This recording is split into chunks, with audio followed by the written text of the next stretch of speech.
Israel पर चौतरफा हमलों के बाद आखिरकार इजराइल को संघर्ष विराम की घोषणा करने पर मजबूर होना पड़ा। दो देशों की ये जंग धीरे धीरे विश्व युद्ध का रूप लेती जा रही थी और इसमें कई देशों की एंट्री की संभावना थी। हमास ने भी सीज फायर की पुष्टि कर दी है। दो देशों की इस जंग में तुर्की, रूस और अमेरिका की भी प्रत्यक्ष एंट्री की संभावना काफी बढ़ गई थी। लेबनान की तरफ से भी इजराइल पर रॉकेट हमला शुरू कर दिया गया था और दूसरी तरफ तुर्की ने भी अपनी सेना को फिलिस्तीन भेजने के संकेत दिए थे। सीज फायर की घोषणा होने के कुछ ही मिनटों के बाद गाजा की सड़कों पर जश्न की आवाजें सुनाई दी। गाजा के लोग फिलिस्तीनी झंडा लहराते हुए जश्न मनाते देखे गए। इससे पहले इजराइल और फिलिस्तीन की जंग की आग दूसरे देशों में भी फैल रही थी। इजराइल की तरफ से फिलिस्तीन पर किए जा रहे हमलों के बाद क्या इस्लामिक देश केवल हाथ पर हाथ धरे बैठे हुए थे? नहीं, ऐसा बिल्कुल भी नहीं है। इजराइल के खिलाफ लेबनान ने भी जंग का ऐलान कर दिया था और वो खुलकर फिलिस्तीन के समर्थन में आ चुका था। लेबनान की ओर से इजराइल पर 6 रॉकेट दागे गए। हालांकि नुकसान कितना हुआ इस बात की जानकारी इजराइल ने नहीं दी।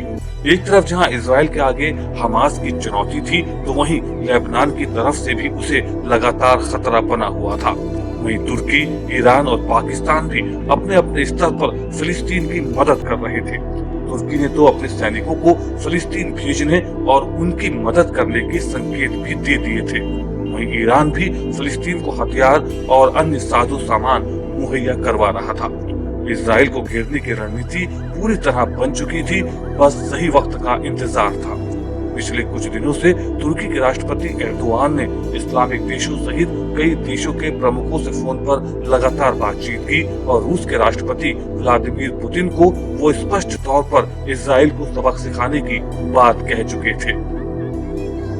इजराइल के साथ जारी संघर्ष के बीच हमास इजराइल पर ताबड़तोड़ रॉकेट दाग रहा था। हमास अभी तक 4000 से ज्यादा रॉकेट दाग चुका है।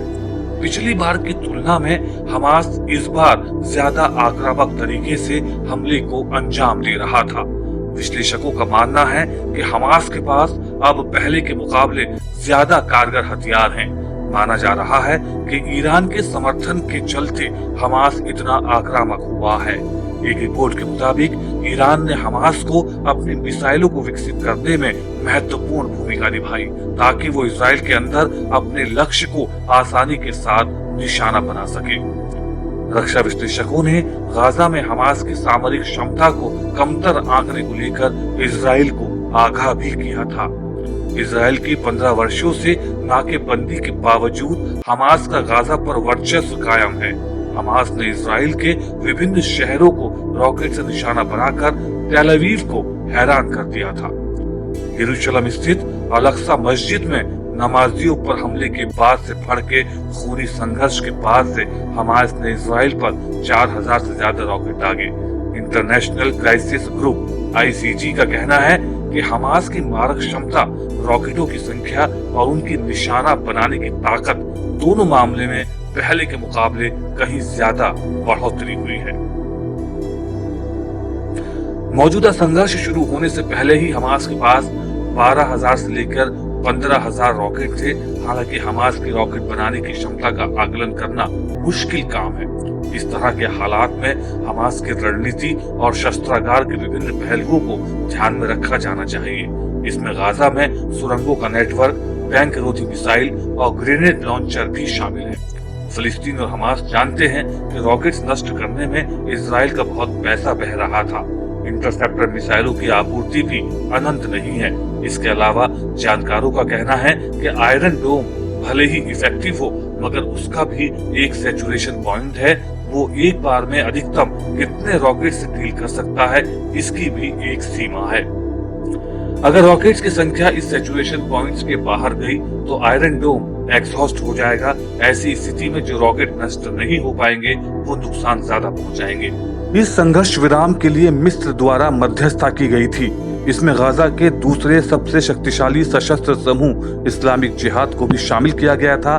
इसके बाद गुरुवार की शाम दोनों पक्ष सीज फायर पर सहमत हो गए। अंतर्राष्ट्रीय दबाव के बाद इसे शुक्रवार 2 बजे तड़के लागू कर दिया गया। इस महीने की शुरुआत में दोनों देशों के बीच खूनी संघर्ष की वजह से अब तक सैकड़ों जानें जा चुकी हैं।